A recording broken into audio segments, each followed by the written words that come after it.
Radio Mano Papachango.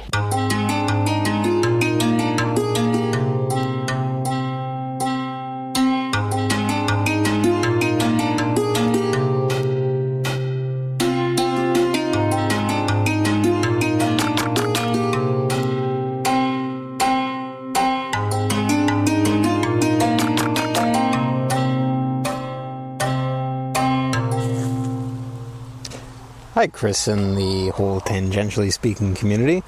This is Mike, also known as Ride Farm Swing on the Reddit, the subreddit of Tangentially Speaking.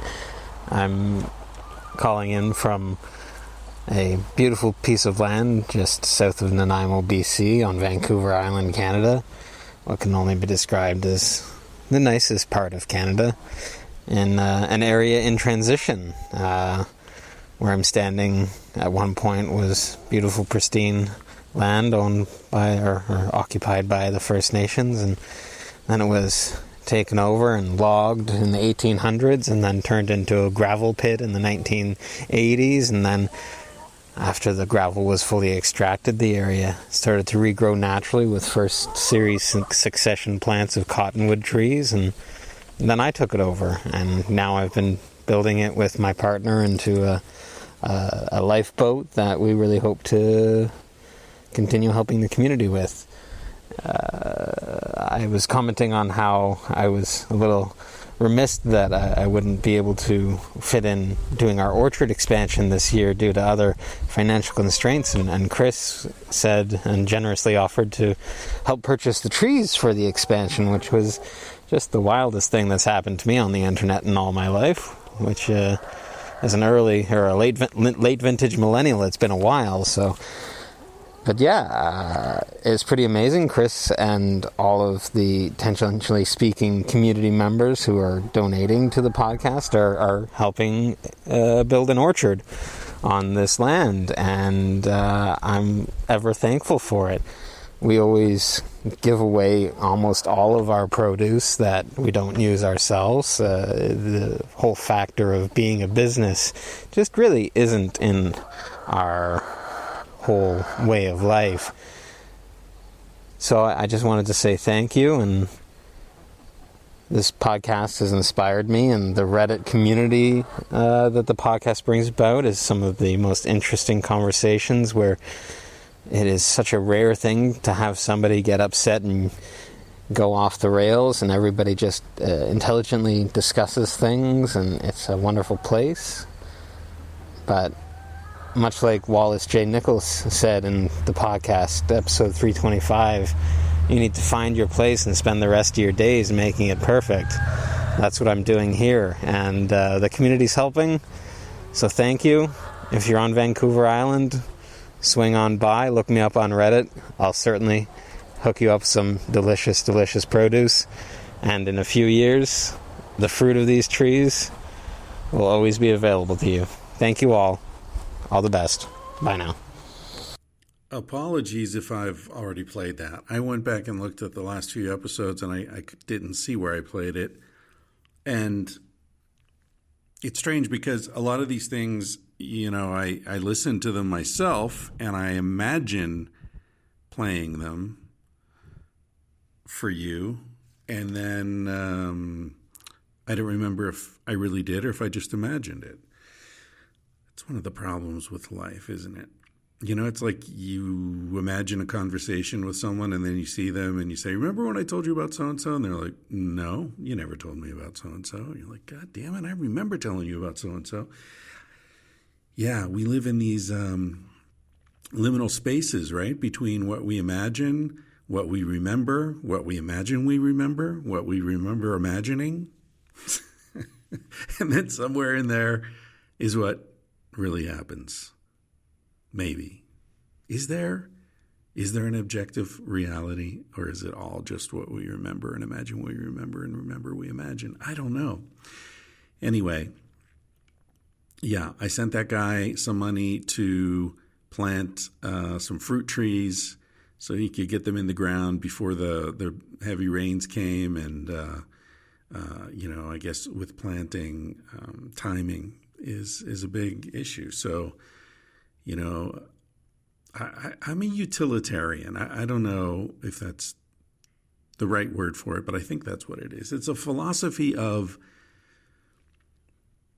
trying to get the most good from something, whether that good necessarily goes to oneself or to someone else is a secondary issue. The more important issue is that we get the most from it. So a utilitarian would say that it's better for a starving man to have a burger than a not starving man because it might save the starving man's life. Whereas for me, it avoids a little hunger pang or something. And I've always felt that, and I don't mean this in any sort of self-ennobling way, and I didn't play that thing so that, you could hear what a great guy I am. I played that so that you would understand that you guys who listen to this podcast, particularly those of you who support it financially, are creating a pool. And a lot of what's in that pool runs off for other people. And again, please, this is such a hard thing to talk about because I know I sound like I'm ringing my own bell here and talking about myself, and I don't mean to be doing that. I'm trying to say that what you give to me, a lot of it goes on to other people. And that's not because I'm cool. It's because that's the way the world should work, and that's the way my world works. And it works that way because I have received so much of that, and I'm receiving so much of it now. It's like, I don't know, pour some out for the homies, right? Except not the dead homies, the homies who need some help now, who can benefit. So throw in some money towards somebody who's growing food and they get an extra harvest out of that multiplies. That's a force multiplier. And also someone who themselves is generous. And I guess that's what I'm trying to say, that I have received so much generosity in my life, and the implicit understanding was that they were being generous to me because they sensed that I was someone who was going to let that flow through me toward others. So those of you who are supporting the podcast with that understanding, I just want to throw one of these up every once in a while so you know that it's legit. Okay, enough about that. This episode is with a really interesting cat that I met in Montana at the Budokan, I don't want to say resort, the camp, the retreat outside of Whitefish with Cameron Shane. Xande Ribeiro was there teaching. He's I think 7 or 8 time world champion jiu-jitsu master, which in itself is cool.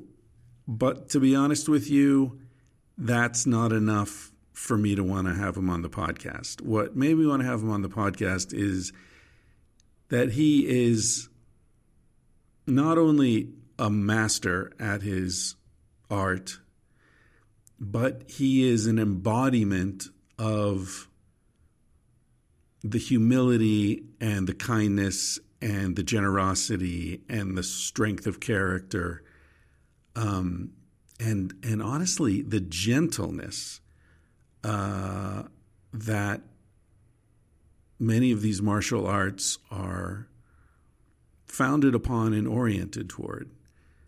He is a living, breathing embodiment of what people who study jiu-jitsu aspire to be.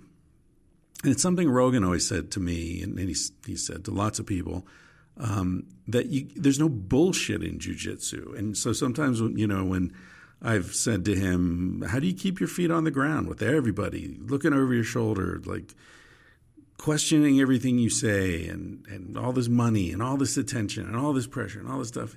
And he often refers to jiu-jitsu and how it is a practice. It's a physical practice, but because of the way it's taught and learned, there is a necessary humility, because in order to learn, you need to practice with someone who's better than you.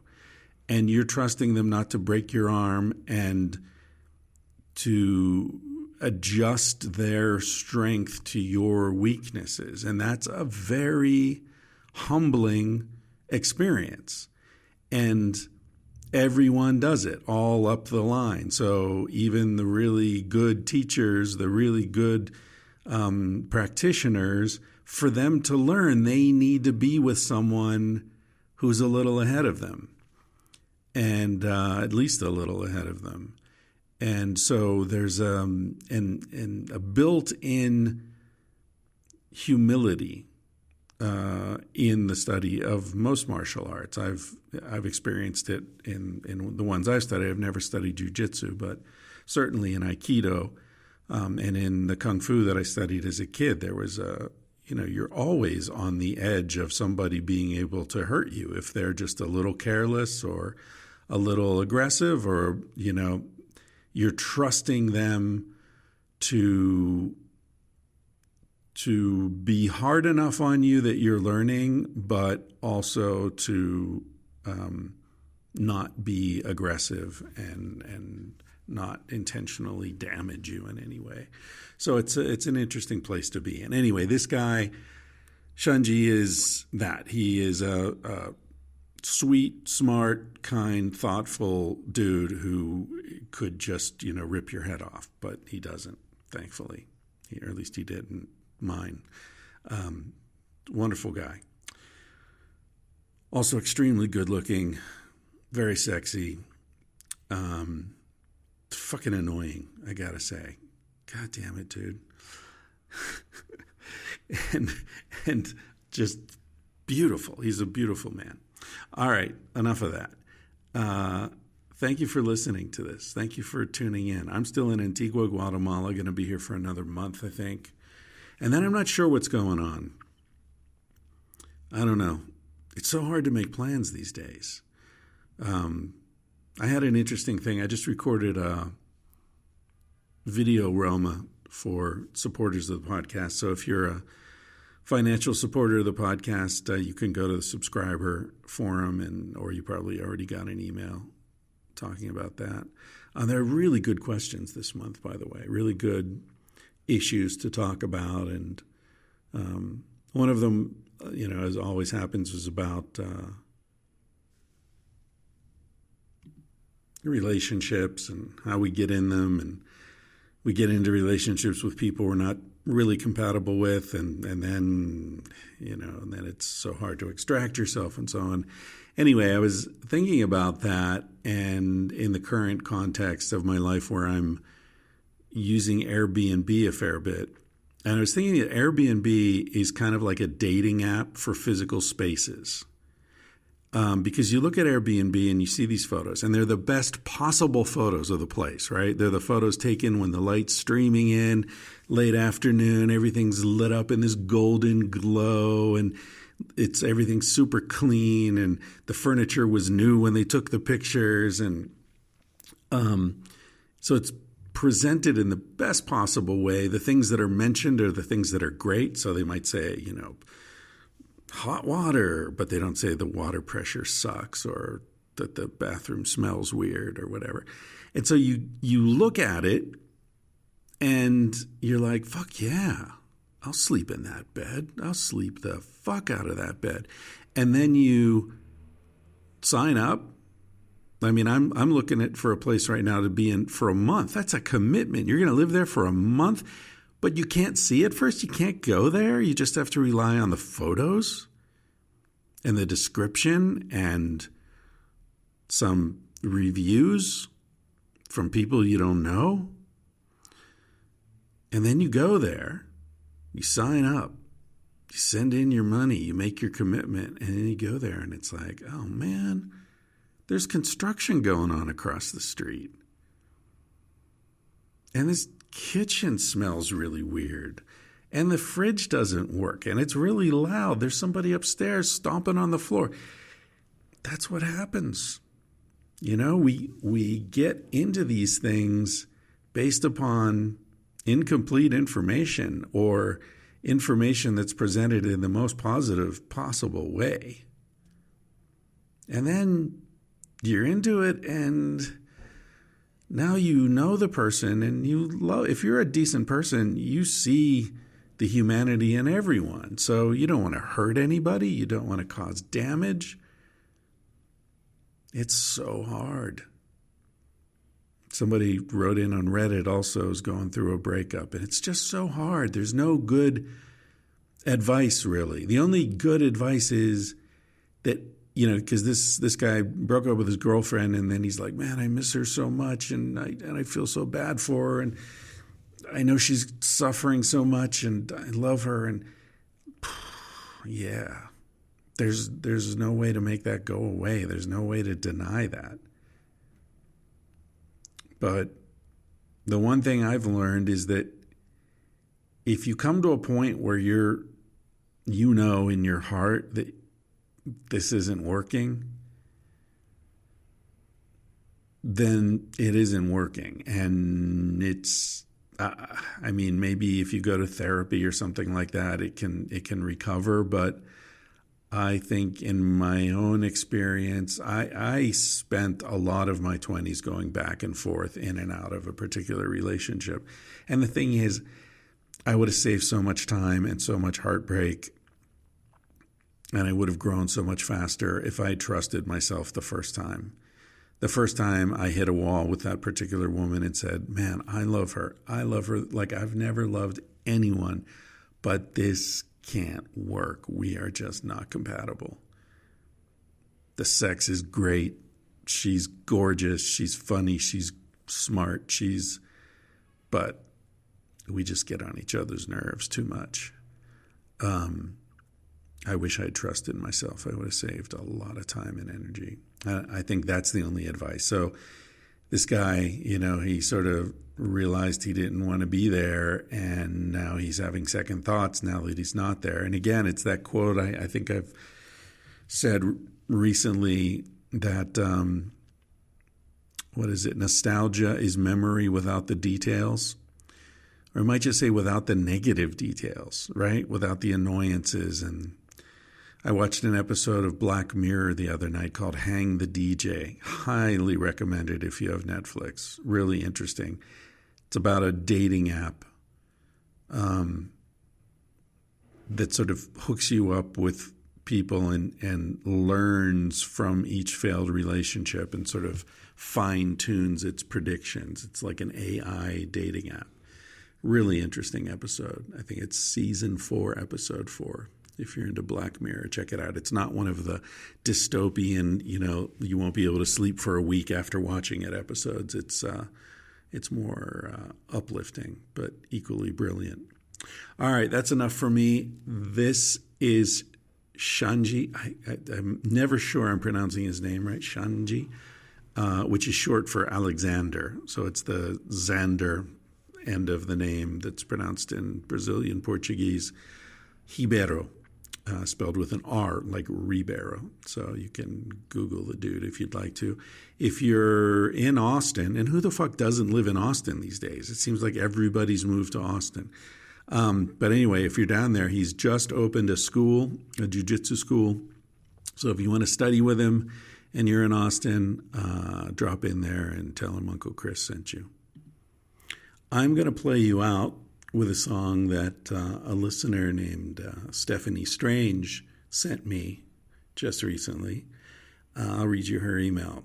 Hey, Chris, my name is Stephanie Strange. I lead a band called Strange and the Familiars out of Portland, Oregon. For the last several years, I've been teaching at one of the nation's only art schools for adults with intellectual and developmental disabilities. Through my work there, the school's called FAME, P-H-A-M-E. I connected with Crystal Kralian, an autistic student interested in video animation. Crystal and I decided to create art together. We collaborated on a stop-motion animated video via Zoom calls, which has become the official music video for the single by Strange and the Familiars called Pie. Pie is a song about hope, perseverance, and people coming together in difficult times. You can find this video on YouTube. Just go to YouTube and look for Pi and Strange and the Familiars, and it'll pop up. I'll also put a link in the episode description, and you can check out Stephanie and the Familiars' other work at strangeandthefamiliars.com.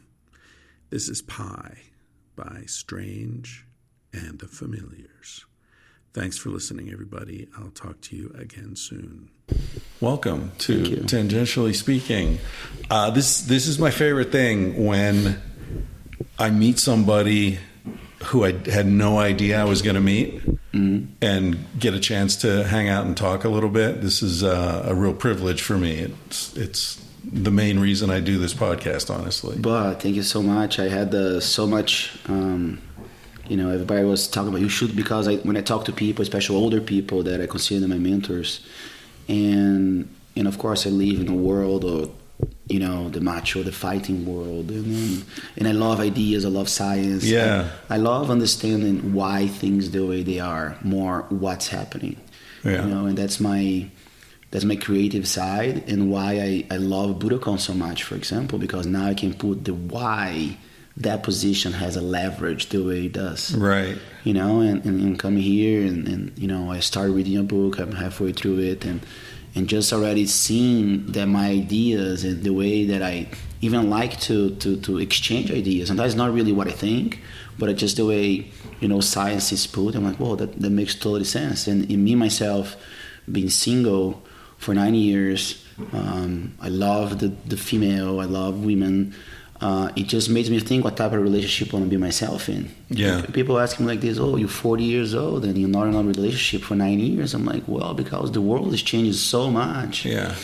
And in a way, I don't want to go away from my instincts, because that's what made me successful as a fighter. It was my instinct. Really? It was the core of who I am, So you think you had the key to success as a fighter already before the training because of your instincts? Well, I think it's play a big role. Of course, there's always, the success of fighting is training, skill.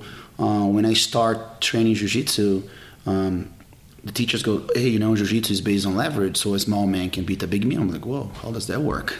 Because you have the whole idea. Of course, you have David and Goliath, whatever.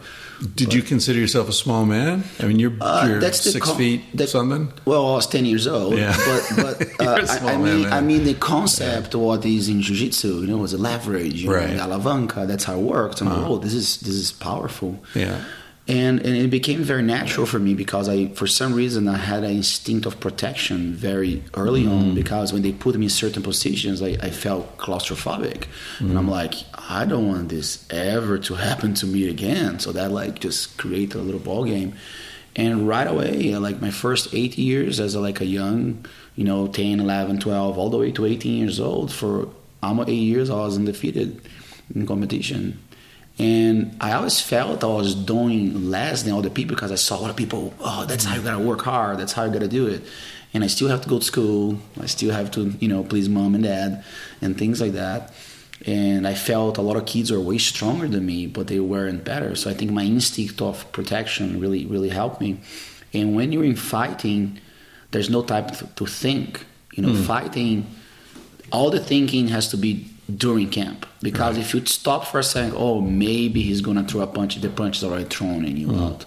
And I think in jiu-jitsu, it's a lot of that, a lot of dominance. I loved what you said that there. It's about dominate, but it wasn't until I developed within almost like a black belt that I understand that idea of dominance and submission in a way of someone giving up. Yeah. We call it breaking. Are you breaking him? I was like, what the heck is breaking him? I don't understand what that means. It means when the person just lost the urge to fight. And that's when I just run through them and dominate them with a lot of toxicality. How do you say it? Toxicity. Yeah. Toxicality works too, actually. Yeah. I just interviewed a guy last week, kind of similar to you in some ways. He's a NFL, I don't know if I mentioned him last night. Yeah, you mentioned him. Tony Gonzalez. Super elite athlete, one of the best who's ever played his position, similar to you, world champion, undefeated for so long. And something I've already noticed that you have in common with him is there's this calm. There's I've noticed being around elite athletes, there's calm. It's a strange thing because you see them on the field or, it's all this incredible physical energy. But then when you're around them off, they're really peaceful. Mm-hmm. Is that because you're releasing all that energy in your workout, in your sport? And so, or is it that you're so accustomed to energy that you just control it very naturally? Or do you know what I'm talking about? Do you see that in your colleagues? Yes, I think there's a lot to do with personality also. If you see my brother, that guy's intense. He doesn't turn off. Okay. And I think jiu-jitsu in sports itself, you can say better than me about hormones and the way what does to your body. But in my case, it's just that living in fighting is just a chaotic thing. It's just so chaotic and it's so dangerous in a way that when I'm out of that, I want to completely disassociate from that because I actually want to miss it. Right. So, and also I like to be kind. I like to, not that I like to show the kind side of a fighter, but it's just who I am. I'm not afraid to show empathy. I'm not afraid to be the one doing the dishes. I'm not afraid to come to hey man, how you feel, and give him a hug. Is that because you feel like you have nothing to prove because in that macho world you've kicked all the ass? Maybe I think that's the piece. Right. Because you get nothing to prove. We do so much in fighting, especially football players. It's testosterone level of football play because they always because in football it's it's a build-up moment, If you look at a play, it's like a 6-second play. Right. So they build, and then explode, boom, and then there's a release, and then they're every play is like a win. Yeah. For us, in fact, fighters, that sensation of I accomplished something is not until we're actually in the fight. Right. If you look at football, there's always great moments. Every play is they go out, they bust, they take the helmet and they take pictures, they feel happy. No, in fighting there isn't that. Every day is a struggle. Some days you're oh yeah, I'm the shit. Next thing you know, you're being knocked out or you're being submitted. So the thing about martial arts is it's a humbling experience every single day. Yeah. Maybe different than every single other sport because when you think you're the big gorilla, there's a bigger gorilla than you.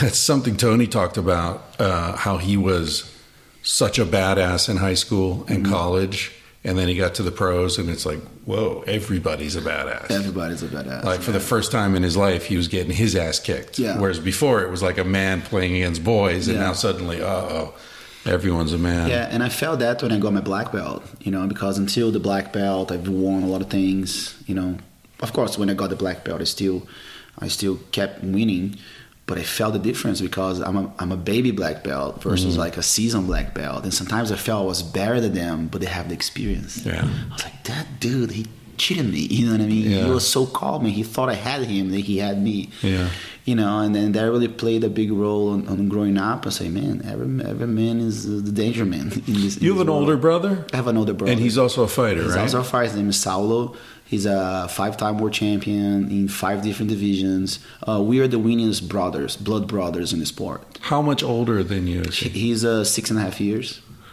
So he wasn't beating you up when you were a kid?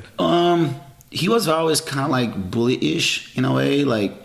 First he, because of the age difference, when I grew up, he was already old, pick on girls, so he didn't care about his brother.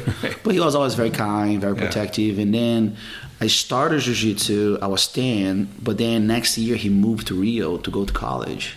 So there was a hiatus over there. And of course he goes to Rio, and then, Rio de Janeiro, and he ways forget his little brother. That's when I got to really connect with my sister. So that was something really cool because she was kind of hating me a little bit because I was the youngest, and now she wasn't the baby anymore. Hating in a good way, right? Brother hate. Yeah. But then she took me, and then I have a really good relationship with her. The kindness of the woman growing me and my mom and her. My dad has always been the father figure. It was more like a figure than someone putting their hands on me. Right. And then my brother would come, vacations here and there. to go visit his friends, but of course he wants to pussy versus hanging out with the family. So he'll be home, like, you know. And he's busy. He's in college and he's fighting. Yeah, successful. you know. And at the time, he wasn't really winning a lot. Wasn't until 96 when he didn't get the gold medal, but he closed out the division. So in 96 was his first world title, like more like an honorable world title, and I was 14.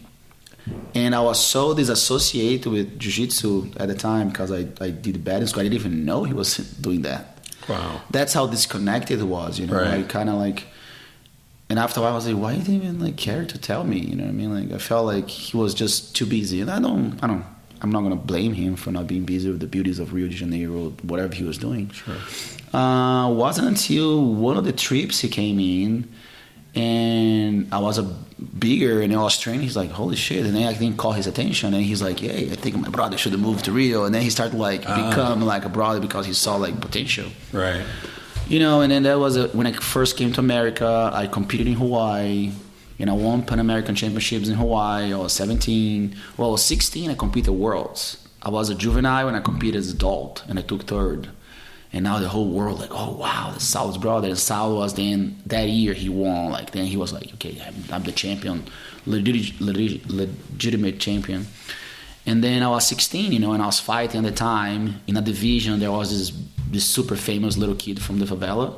So all eyes on me, and I'm like just chilling. Like, you're from a favela? No, the guy that I was fighting. So he was very famous. Yeah, okay. You know, he was very famous in magazines already and stuff like that. And I'm like, holy shit! But I ended up taking third, and the guy that beat me did the final with him. But it was like a lot of attention around. He's super excited. I took third. He won himself.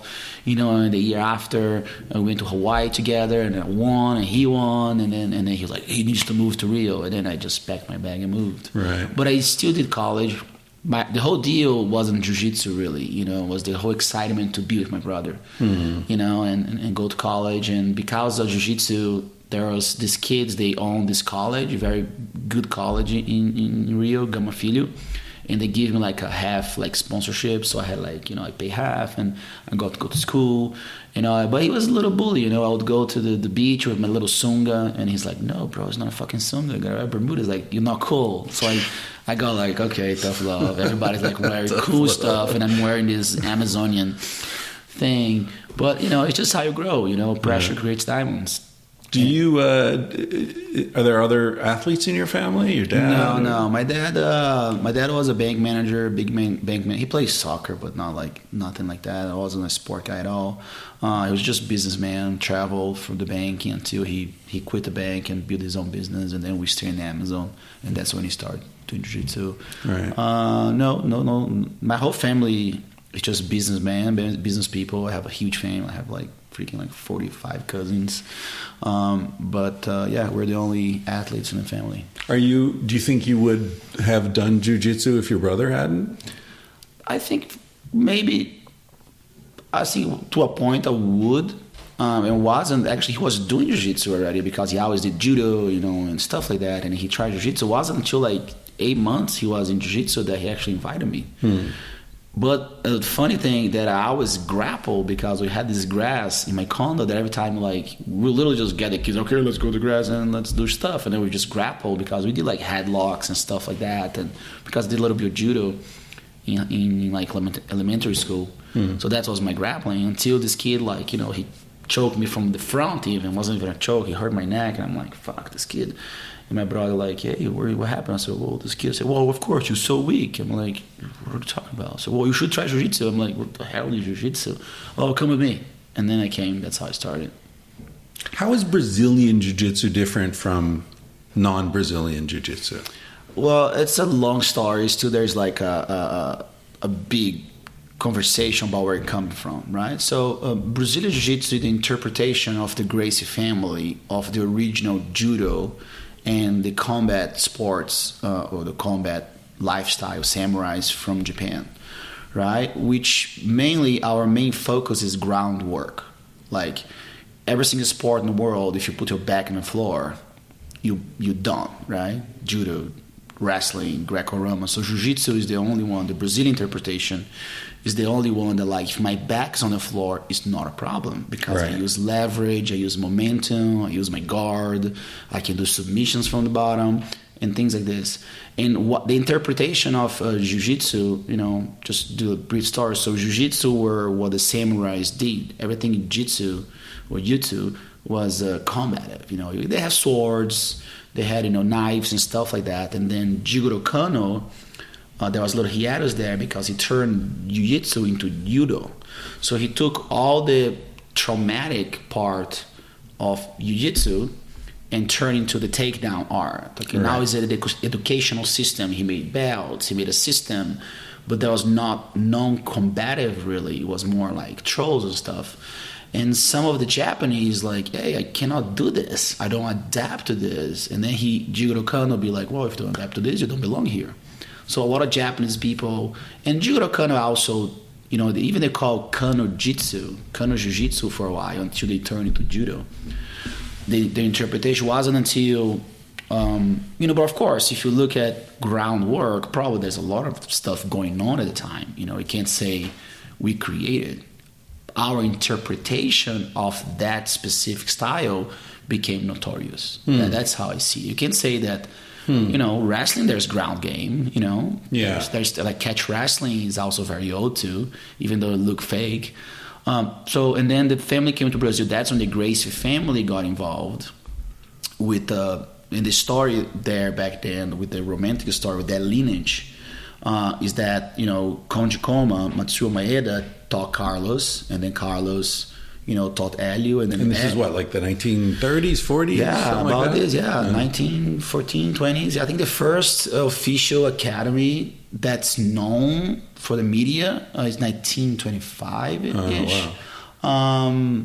But there's also a study that there were other Japanese already in Brazil developing the groundwork or jiu-jitsu. Right. And that's how it started, So, and that's given a lot to Hélio Gracie. Hélio Gracie, again, we don't know. I trust it, just like you. But they're like legends at this point. So the legends that Hélio was very sick and very young and very little, and apparently the jiu-jitsu that Carlos taught was very big. It was almost like a Japanese jiu-jitsu, which means it's a takedown with a little bit of work on the ground. So I take you down and I get something. So apparently Hélio like, oh, that doesn't work for me. I'll put my back on the ground and I see how it works. Right. So that's what happened. So he started to like, all right, I can stay on the back for a little longer. Yeah. And I guess that's my interpretation of what happened. And he's like, okay, maybe I'm just going to stay here and don't lose. And actually he said that a lot. I say, I'm not sure if you're going to beat me, but I'm definitely not losing. So that was his mentality.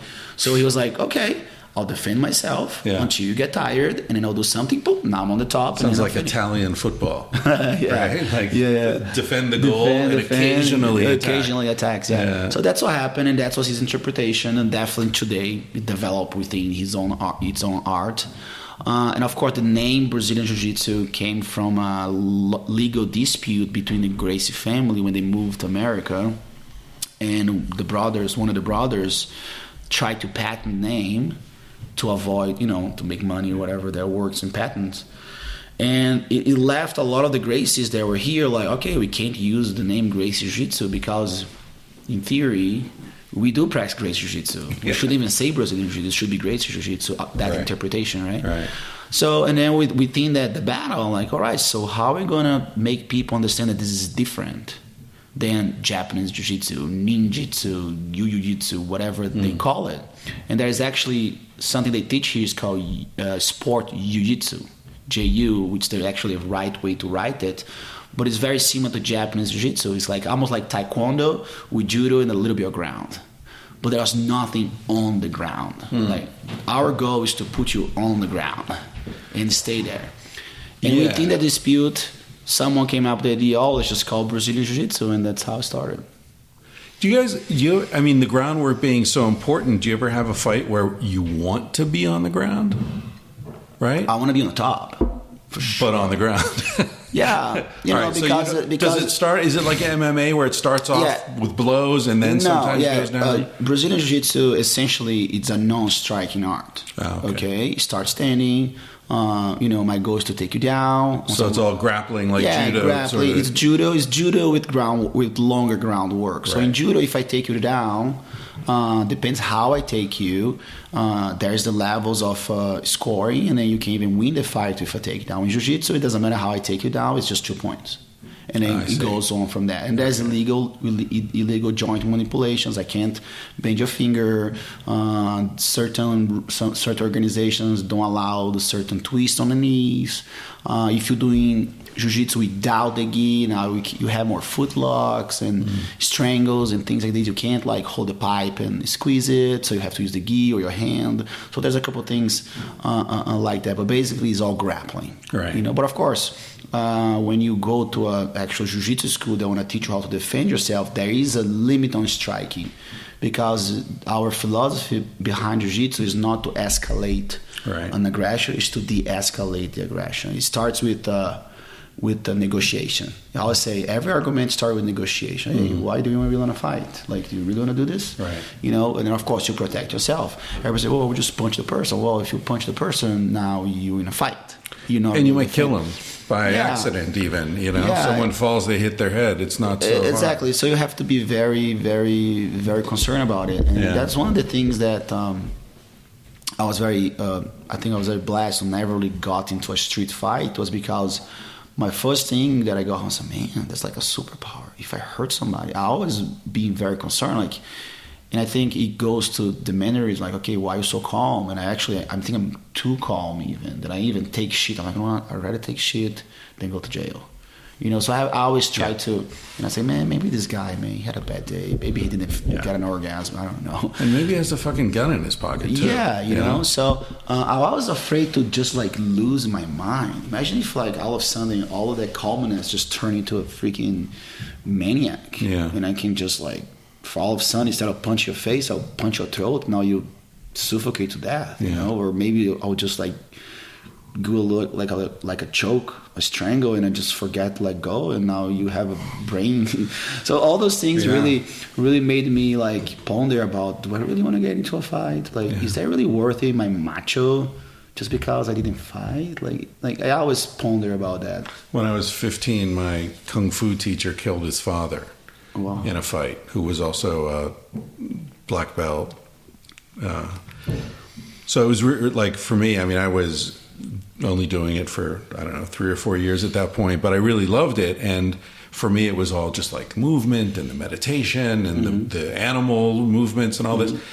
And then when that happened, it was like, holy fuck, like he killed his father. Like, they got angry, they got into a fight, and now like he's dead and he's in prison, and like, I always pondered this, and I always, you know, I always thought, like, is this our nature really? Why do we need to fight? And I grew up in an environment that we train fighting every Friday just to make sure if something happens, we know how to defend ourselves.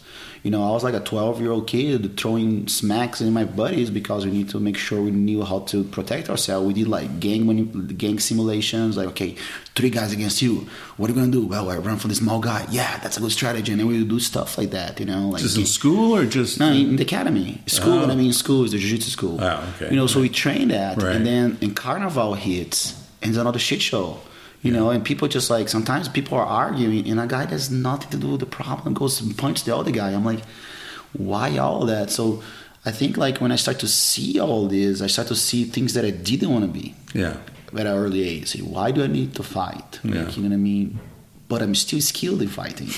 You know, that was a very, the dilemma all the time, you know, and I would hear people, oh yeah, you know, I punched that dude, and people congratulating themselves because they went and sucker punch someone. I'm like, you're just an asshole. Like, what even honor there is in it? And I start to like, what honor there is to punch someone when they're drunk. Like, if I want to fight someone, I want to fight for real. Like, okay, like, you do have a problem? Let's settle this.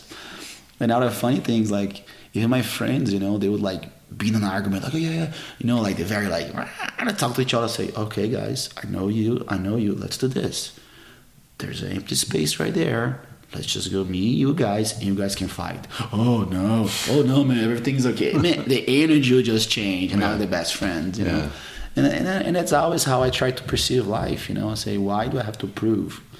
Why do I have to prove I'm a, you know, better man than this guy in this realm? So what propelled you then? If you don't feel you have something to prove, what made you work so hard? What made you train? What made you risk your ass going out there and competing? I love it. There's this thing about, dude, you couldn't say better, man.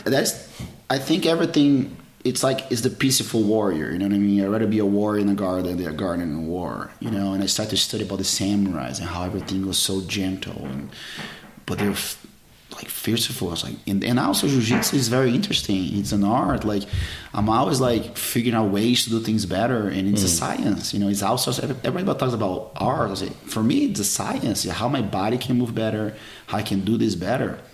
It's I think the only way is like if you try to explain an orgasm, you can't. You need to do it to understand what it is. And I've been doing it for 30 years. You know, I travel the whole world teaching.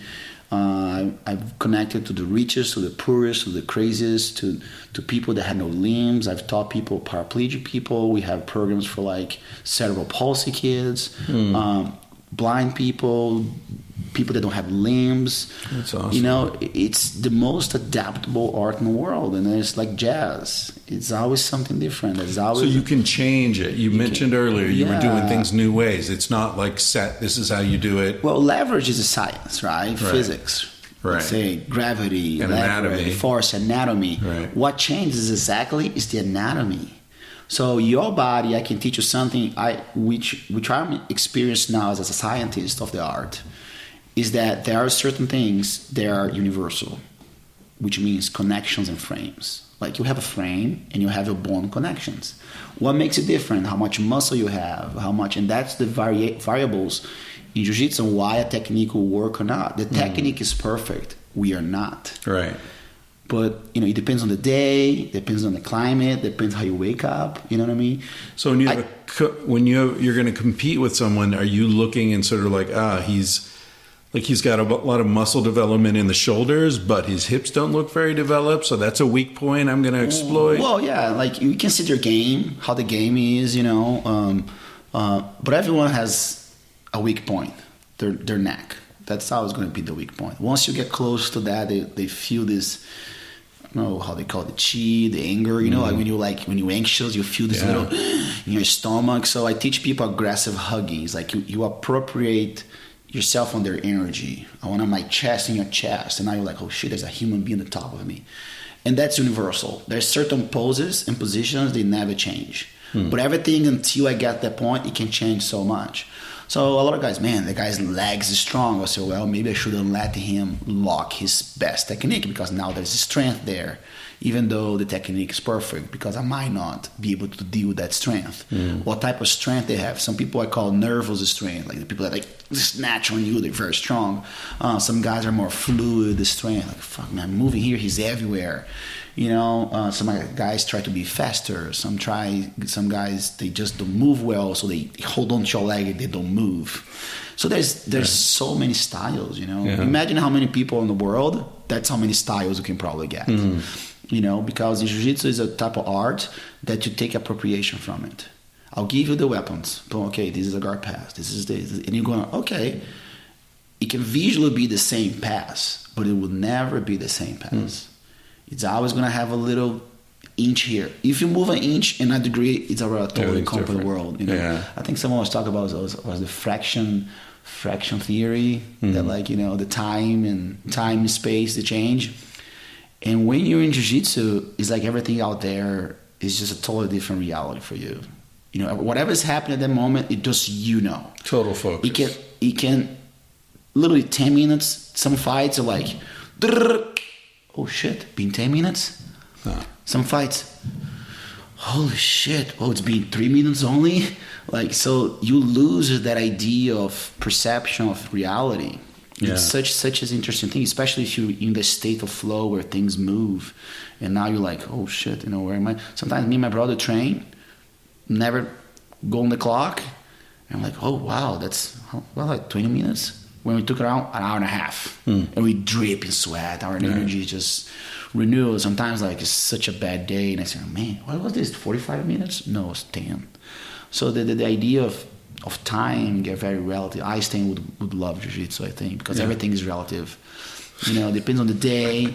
I'm picturing Einstein in a gi. Yeah, I love him. One thing that Tony said that I imagine you probably relate to is he said when he got to that level of the pros where everybody was a physical phenomenon, everybody was gifted genetically, that's when it became mental. And some guys can go to the mental level and other guys are stuck at the physical level. Did you feel that it was, I mean, you're obviously thinking about this all the time and you're really interested in the non-physical aspects of it, right? I think I always been gifted to that. My brother called me the Iceman, you know what I mean? And I told him, no, I'm a dry ice because I can burn people. Because the way I trained, and especially having a brother that's fire, it made pressure easy for me. You know, that's why I say pressure creates diamonds. I even have like a theory of the diamond. You know, and for me it was because that idea of pressure from another human being was never matched from what I have experienced. So I'll be in a competition like, this is just a grip. Like the matter of the fight are just useless little bitchy grips that someone's doing just to hold me. That guy doesn't want to take my soul. So when I fight, and I can see this, and no, this guy don't want to fight me. He doesn't want to eat my soul alive. He doesn't want to cannibal my fucking neck. He just want to try to beat me. I'm not afraid of that. You know what I mean? So the mental, I'm always there. People like, you know, I get people like, man, how can you like, you fight 8 fights and you never blink. Like it sounds like you're just there. I'm like, I don't know. I'm just comfortable at that level. And then when I start to get older, in injuries, I start to get more interested in yoga, in movement, and ways to breathe, and how can I make things better. Because now I'm going away from being a fighter and an athlete, and I always been a teacher, to be a full-on teacher, where I need to experience diverse ideas and that I can complement into a single art. And I found out that jiu-jitsu is in everything. Jiu-jitsu is in yoga. I can literally, if you tell me a subject, I can tell you where jiu-jitsu can be there, because it's about balance, technique. I can say passion versus ratio, can be, you know, science versus art. Right. You know what I mean? Fire versus water. You can change the elements to see which one wins. You know, which one wins is that little middle line being a human. Yeah. You know, and it's always that thing. And for me, it's super interesting. And, you know, and meeting Concho, that was amazing because the way he moves, and I always felt that my secret in jiu-jitsu, you know, the whole Bruce Lee, which was a genius, be water. I'm like, what is be water? Is to find the path of least resistance. Right.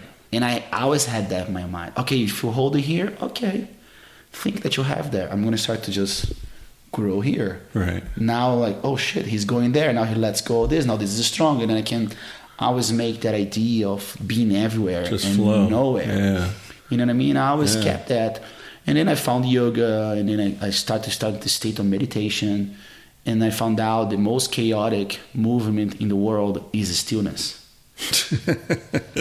Yeah. You know, it's the most chaotic thing. Can you sit down and not be chaotic in your brain? Yeah. And also, based on jiu-jitsu, like sometimes when I get to a certain position or a certain pose, it's not about moving. It's about how can I administrate the chaotic stillness.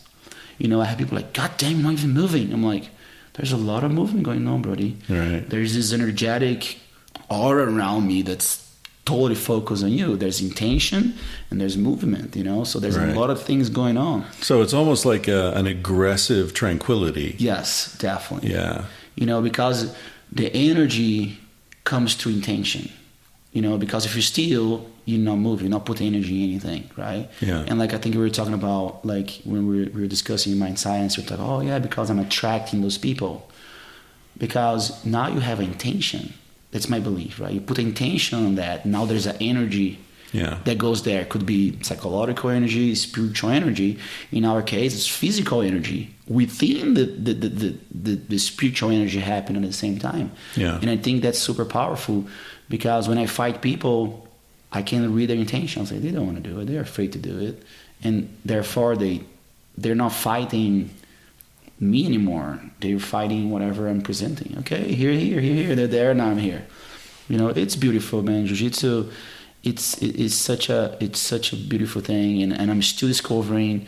I love listening to white belts and people that don't know Jiu-Jitsu. What you said today, I'm still amazed, and I'm gonna use that a lot. With my guys, to explain the difference between training and competing. You know what I mean? Because a lot of people say, how come you can train for so long? I'm like, well, because I train, which means I'm constantly dominating into people into submission without being toxic. Right?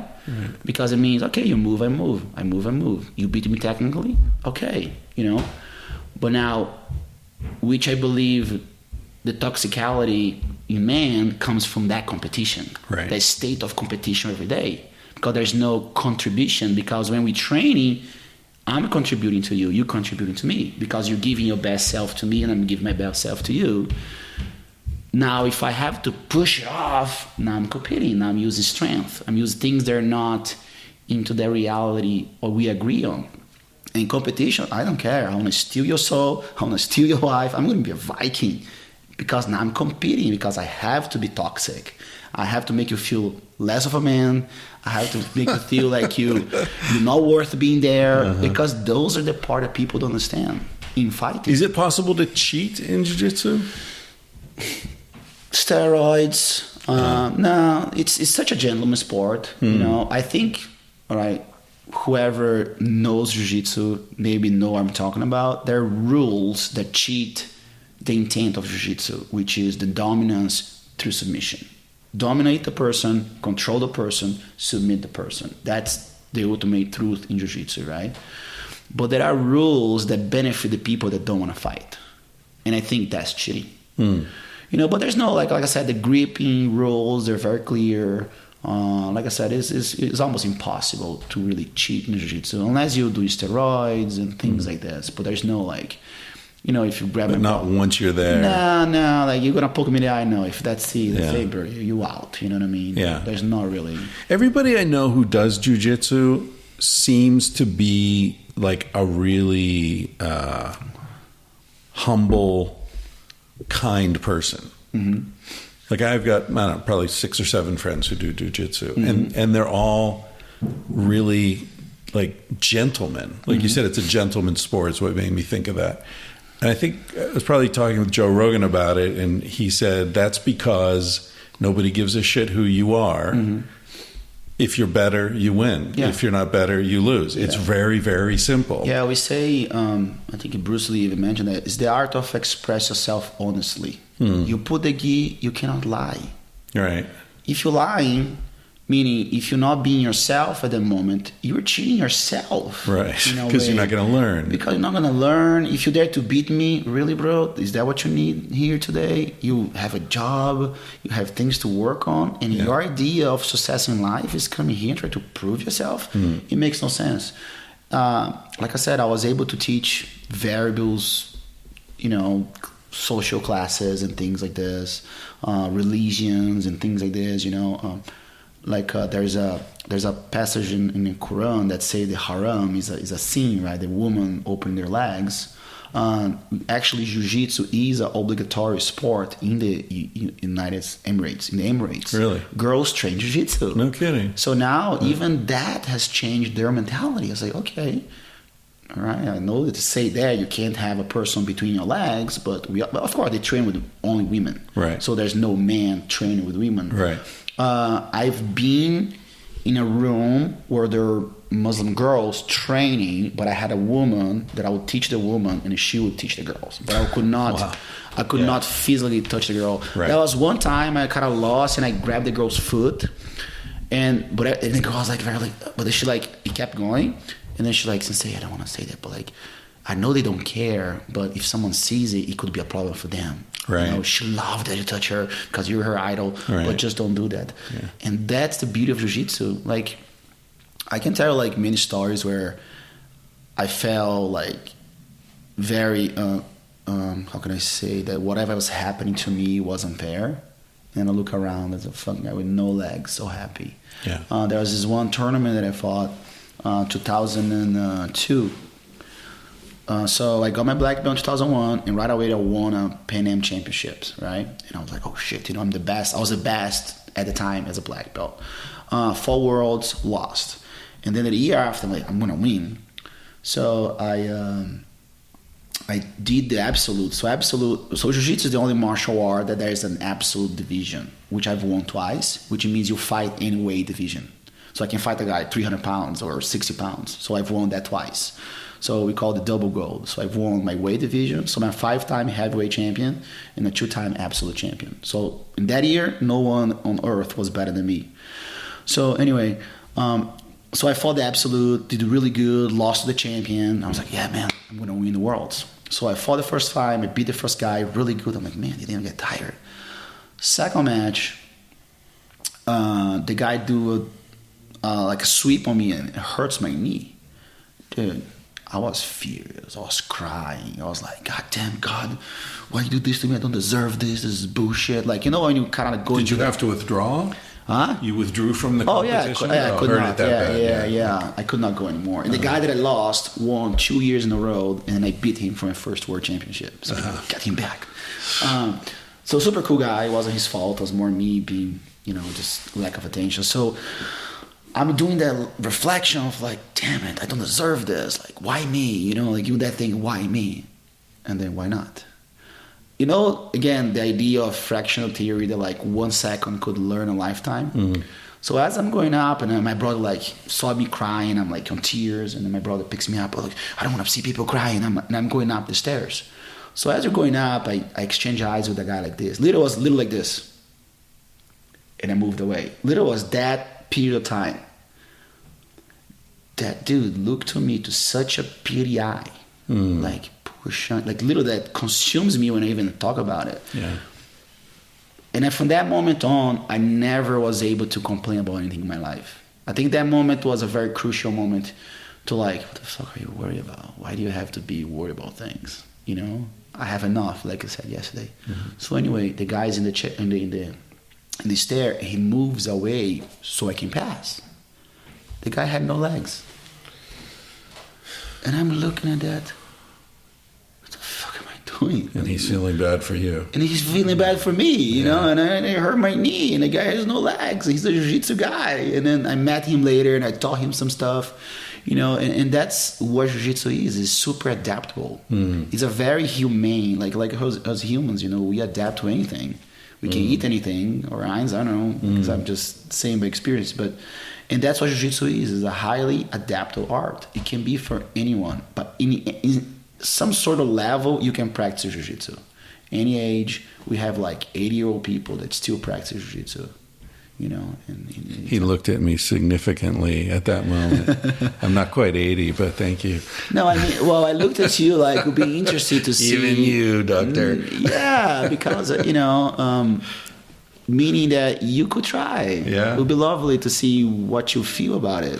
You know, if I were... Because actually our conversation is almost a convincing conversation. So you're like, man, I want to talk so much about science, about psychology. You like, read my books, I'll go do jiu-jitsu. Okay, we got it to you. But honestly, I mean, the problem in my life is I don't stay in one place. I'm always moving around. So I do yoga here, and then I move to Spain, and then I do Aikido in Spain, and then I move to LA, and it's just like... It's you know, the way my life is, it's really hard to do one thing for a while. Okay. Even music. I'd love to play guitar. Can I make you commit to 1 week in Austin? Oh, Austin. Everybody's in Austin. Yeah. I am in Austin. Okay. Well, if it's with you, of course. But that's like... And then what's going to happen is I'm going to teach you, and then give you a gi. This is like Eric Clapton teaching me intro guitar. I mean... So then, what I tell people, if you have a gi... You're never gonna lack a friend, and you're never gonna be cold. You can bring a gi anywhere in the world. Yeah. There's jiu-jitsu in Congo. There's jiu-jitsu in Botswana. There's jiu-jitsu everywhere. Right. You go to Spain, just go jiu-jitsu, say, hey, Xande sent me here. They're going to be like, well, they either going to try to kick your ass, because you're my student, or they're going to be, holy shit. And that's the jiu-jitsu community. Yeah. It's amazing. Like, that's true. I've heard that. People be like, hey, do you need a place to stay? Well, you have a floor. Yeah. You have a gi. You have a friend. That's all you need. That's all you need. And it's amazing. And people don't understand why you can talk about jiu-jitsu so much. So let me ask you another question. Speaking of like how it's all over the world, right? And different cultures, and you've taught in all these places. Like I love watching soccer, football, right? I lived in Spain for a long time. In Barcelona, you have to love football if you live in Barcelona. Yeah. And I love watching the World Cup because the Germans play like Germans. The Brazilians play like Brazilians. The Italian, everybody, you can see the national culture in the way they play the sport. Is that the case with jiu-jitsu?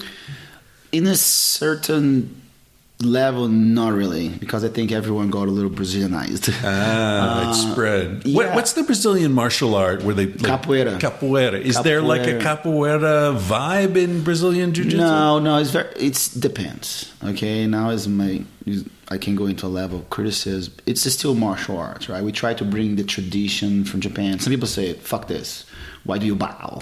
Why do you have to wear this color gi?" Because when you talk about martial arts, for me, it's a structure. And Brazilians have idea that not structures. Right. You know what I mean? Like, just do that. Everything's easy and free. Everything easy and free and go. You don't care. And it's funny because the American influence, because I was one of the first of my generation to move to America, and there was no such thing as business. Like literally, people call, "Hey, how much jiu-jitsu? $100. Okay, ciao."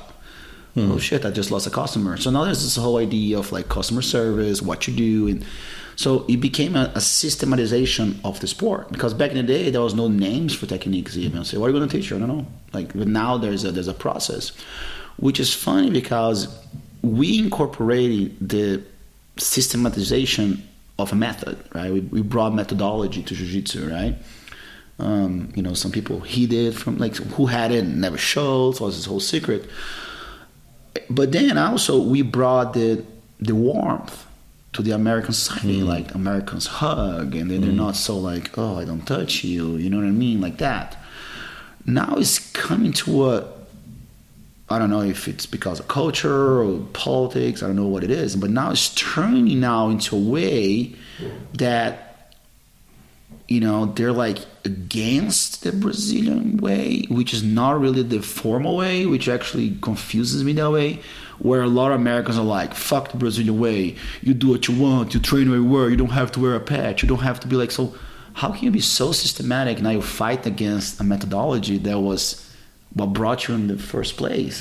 So there's this little fight right now going on into people like, Americans be very, this is American jiu-jitsu, we do what the fuck we want. Doesn't care if my gi is dirty. I'm like, I was like, what is it? Why do I have to bow to you? Why do I call you sensei?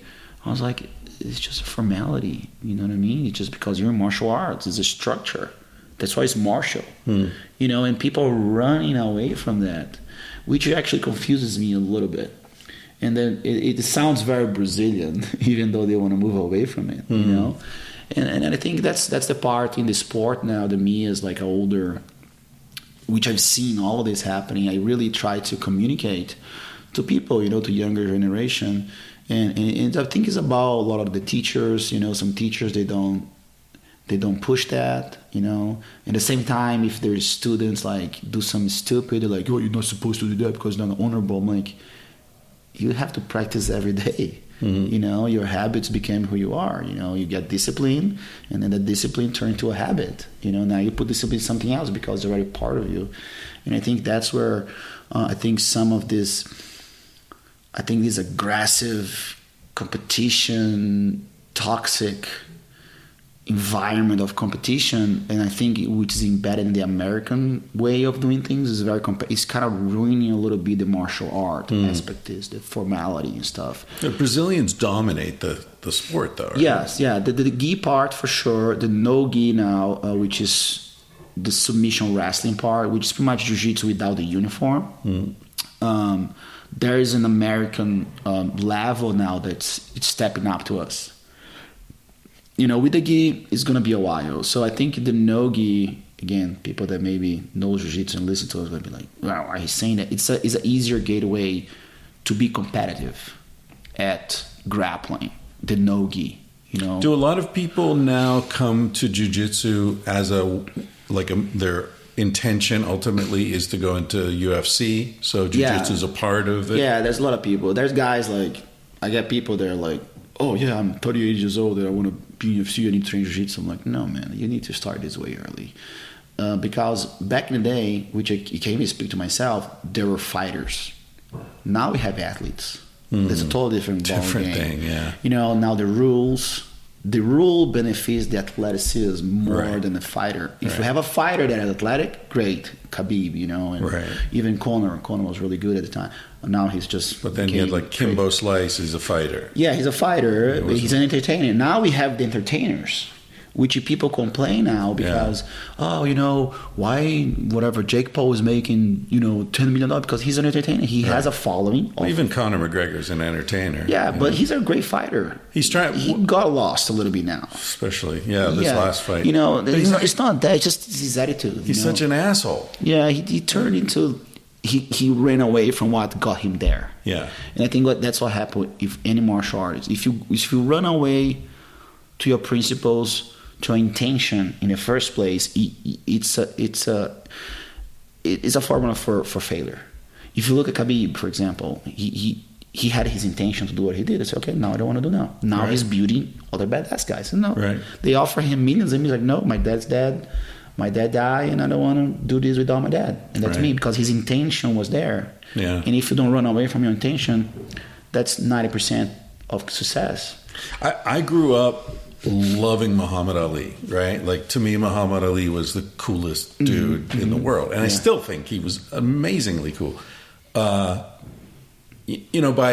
using boxing to give him a platform to talk about everything, war and injustice and all this. And he also, like Conor and some of these other guys, he understood how to attract attention to the event, to make more money for everybody, bring, and then also elevate himself. But I feel like so many of these guys are trying to do what Muhammad Ali did, and it gets them into trouble because they're like trying, and I'm not talking about UFC, athletics in general, where they're trying to be like, I'm better than everybody, I'm going to kick your ass. They forget how he smiled when he said that shit. How he made fun of himself, like, I'm pretty, you're not going to hit me, my face is too pretty. Like, he was making fun of the whole thing. He wasn't just trying to intimidate the other guy. And they say, like, Muhammad Ali was the king of trash talk. You say, he did not talk trash. He did not cuss once. Yeah.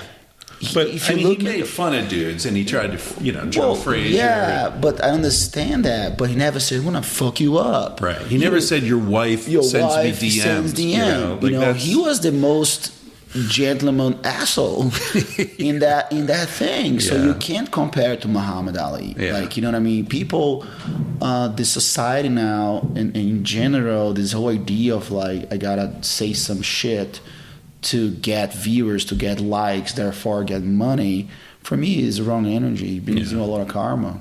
And I think there's way better ways to empower people.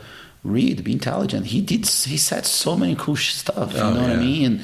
And they had this thing. He would talk, he never lost his composure. He would smile at you, and he kept going. And he had the athleticism and he had the talent together. So and he had the intention to break you with gentleness. He was a gentleman, and he was gentle on his word. Of course, he made fun, but like I said, he never made it into like the dirty personal. Right. You know what I mean? I think he had that element of like, okay, maybe I don't know who coached him for that. But I think he was a highly intelligent human being. He knew how to mess with people's psyche. Did you ever see the documentary When We Were Kings about the fight in Congo, in Zaire? I think I watched a long time ago. Fuck, man. I mean, can you imagine going into a 5-round fight where you're going to lose the first 4 rounds intentionally to let the guy get tired out? Yeah. Like, that's a ballsy fucking move, dude. Especially in striking. Yeah. The difference in jiu-jitsu... Because one hit, you can be because out. in jiu-jitsu, there's a thing about jiu-jitsu versus striking that people sometimes don't understand. Striking is a lot of lottery. Mm-hmm. Like Muhammad could be the big, great boxer in the world because if I hit him, boom, he's out. And George Foreman. Yeah. Like, come on. In grappling, there is a systematic approach into it, so you don't lose in grappling by accident. So point. And also it's a lottery. So he played very hard that lottery game. Like one thing is like me. Okay, let's go to a fight, and I just protect my neck, stay in. Now you're tired. I do something that's still conventional. But in boxing, man, he had got a lot of balls, and he moved. Nobody moved. Maybe Pacquiao got a little there. Lomachenko moved a little bit.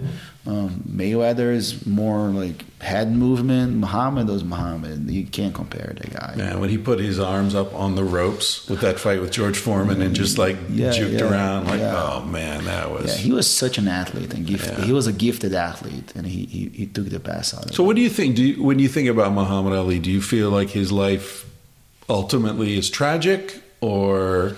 I mean, with the brain damage and, the way the last, 10 or 15 years were sad. There are the consequences of boxing. Yeah. You know what I mean? Boxing, you take a lot, like, especially his style. In boxing, people get damaged in boxing because it's a puffy glove, even though it could be a small glove. A 220-pound man that has a lot of technique punching you. Every punch is a shake up. Yeah. And every boxer is a problem, you know? And I think now with the evolution of training methods, I think people are getting less punch in the head because they understand now you don't need to spar that much. Or maybe back in the day they say, you just got to spar a lot. And his style is very he gets hit a lot, and of course, how many fights he had with the monsters he had. And he didn't quit when he should have quit. He didn't quit, yeah. We different like MMA. People, a lot of brain damage in MMA. I say, we take, like MMA guys, we take literally 5% of brain damage that a normal boxer with longevity would take. Because you don't hit as hard, right, with the small glove because you break your hand? Well, there's that too. Actually, the glove is to protect your hand, not the guy. That's the first principle. And also, there's so many things you need to train that actually sparring is not the bigger part. Unless you're just a guy that don't care. You see, and also people see a lot of blood. So they think, he got hit a lot. But sometimes a graze will cut you, you know what I mean? Yeah. Of course, there are situations the guy get hit a lot. But it's still compared to an amateur boxer or a boxer that didn't really fought much, it's still way less. It's way less damage in that way. So I think boxing, that's the problem. Even NFL players, how many times they say shoulder first, there is no shoulder first. There's a lot of neck injuries, a lot of brain injuries. And I just hope eventually with the evolution of the condition of the sport, they spar a bit less to take less damage in, and still 12-round fights, how many punches you get punched in the face, you know, and that glove. Were you ever tempted to go into MMA? I did 2 fights. Oh, you did? I did 2 fights in Japan, an organization called Sengoku, 2 wins, 2 knockouts. But the event, when Japan, I think, was a tsunami that happened. I don't know what happened, and the economy just went very down. The tournament, they didn't repeat the tournament, and then end up the event just failed. And then so for you to get into it through Dana White and all that shit, how would that happen? You're a world champion in this art. Well, right now at my age, I'm 40 years old. Unless he comes in, you want to come and exchange punches. But it's not my intention, I don't have intention to go there. In 2008, I was 27. That was my first fight in Japan. I just won Worlds Absolute again. They invite me, very high paid, did what I had to do. And then I was going to go to Bellator at the time. But the contract didn't work for me. I was like, look, I don't need this. You guys are offering some bullshit that I make in 2 hours. It's that's what it is. I'm like, okay. And then I didn't do it. Came back to jiu-jitsu, and then never really got me I want to fight again. I love training. Rafael Lovato, which would be here, one of our Bellator champions. He was the champion in Bellator, and for me, I'm happy for that. Right. As a coach, I got to win a world title in mixed martial arts. So, like I said, I don't have any For me, it's this. I love this. I love the community. I love talking about jiu-jitsu. If I go to MMA, I think my figure in jiu-jitsu is very important right now. So I think I have a mission to accomplish, and I have to stay here. That's good, man. That's wisdom. I like that. That's that story about enough, right? Mm-hmm. Like when you have enough, you have everything. That's it. You don't need to chase it anymore. Yeah, like right now, my only goals in life, I'm building a school and building an association because I think people need opportunities. Like right now, I have everything I need. If I acquire more wealth, is maybe to buy a range so I can get more people in. You know what I mean? So I want to get more wealth so I can get more people into that wealth, and then I can share with them. Yeah.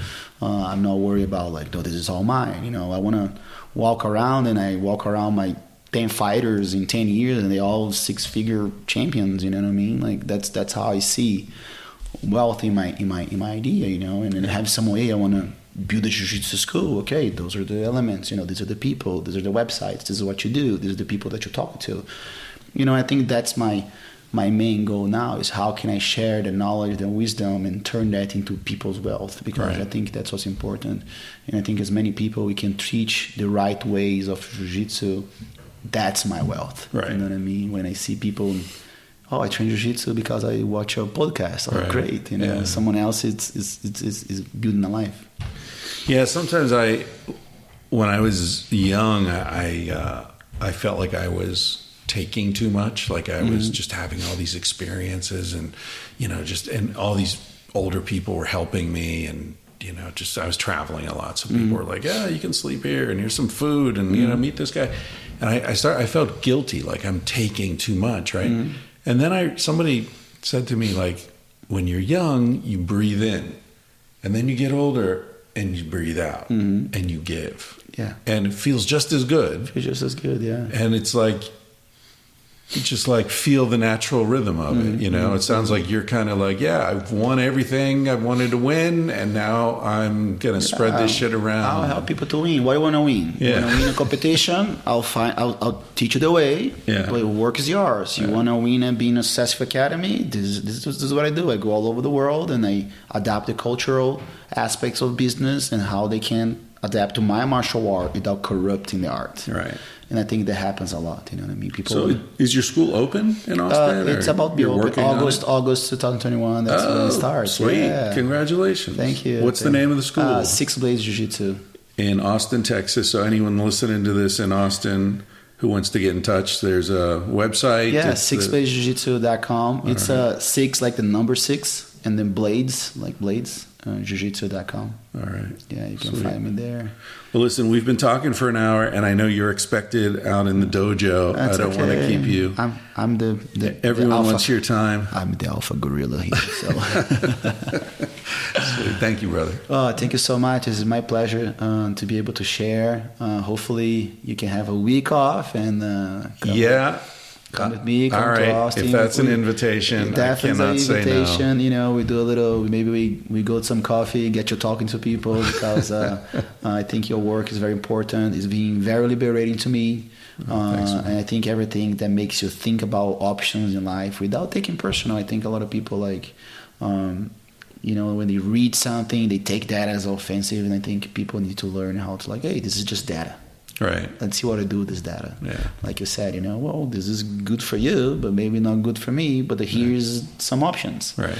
And I really appreciate that. And thank you so much for being here. For me, this is a gift. I feel blessed in my life. Well, I hope maybe it'll bring some students to the school. It's a great opportunity to get in the ground floor too. You're just opening. Awesome. There's a lot of people looking for it. A lot of people are moving to Austin to come and train with me. Nice. And definitely empower people, make people safe, and bring the sense of community. Damn. Mm-hmm. You're a good teacher when people are like, I'm moving to Austin to train with you. Yeah, that's such an honor. There was one guy, he texted me and he's like, hey, because of COVID, my company is removing, and are you really opening a school in Austin? I'm like, yeah, well, me, my wife, and my 3 kids train. I'm like, okay, where do you live? I'm like, what do you mean? He's like, are you going to live near your school? I'm like, yeah, where's your school at? And I send him, well, okay, now I know the neighborhood I'm living at. So he moved to the neighborhood so he can train me. Wow. And that says a lot, I think I think when I see these experiences and how people, even here, you know, like you see these young girls and couples, they come here just to learn jiu-jitsu, and I'm not used to that. Yeah, like still, like people, I go to people, and you know they do a seminar, so that's easy. Now I have people like flying across the world to learn what I have to say. Crazy. You know, it's amazing. It means that I'm putting a vibration out there and a frequency that people can relate to that. And then if these people, they can come here and learn one thing, I think it's worth it. And I think I learn a lot. I learn a lot by teaching. I think when you teach something, you learn a lot. And I love Cameron. And like I said, I can't be more thankful enough to be able to be here and talk to you and listen to you these days. Thank you so much. Thanks, man. This is awesome here at what's it called? Budokan. Big Sky. That's how Big Sky, right in Montana. Yeah, it's funny. I was telling Cameron, like, I don't normally like it, you know, sometimes like someone's on the podcast and they have a book or whatever, and we talk about the book, but I don't normally say, you got to go buy this book. Mm-hmm. But man, anybody who's interested in jiu-jitsu, this is an awesome place. Oh, yeah. It's such a great opportunity, and these great teachers coming through, and you're in beautiful space and beautiful people, and it's just so chill. It feels so, it's all green. I think that's what people need. The people need nature. They need content here. You learn about community. Like in 1-2 days, everybody's hugging it out, and it's all, you know. There was this one guy, like, he came in and said, well, I'm kind of having a little issue. I'm like, what? I don't know if I hug. If I don't hug, I say, bro, come here. Just come fucking hug. You know what I mean? Just be you. Just be you. You know what I mean? And I think it's a great opportunity. Cameron and Melaine, they're amazing. I just love how I feel even spoiled because I just see these great people come close to me, and Jiu-Jitsu did that, and you know, they do these camps and they teach people yoga, and Cameron is very unconventional for the, you know, normal idea of a conventional person. He has no filter. He is who he is, and he'll make you like, huh? Well, did he just say that out loud? Did he say that out loud? You know, and that's, I think, what people need. And when he said you're coming, I was like, dude, it couldn't be any better. So thank you so much for the opportunity to talk to your viewers. You know, thank you so much. Yeah, I really appreciate it, and hope I'll see you, Matt, soon. Well, I'm going to train jiu-jitsu and become a UFC fighter. That's what I'm going to do. Well, you can be. There's a Masters World Championship because in jiu-jitsu we need a senior. Well, they changed that. It used to be seniors, but they say no, don't call it senior because we still fight. You know, okay. So you don't retire in jiu-jitsu to become masters. So I'm officially actually master 2. Oh, almost master 3. Which is from 41 to 35 years old, so you can fight people that age. And then, like, above 60, you're Master Bates. All right. We'll end on that. Cool. Thanks, brother. Love you guys.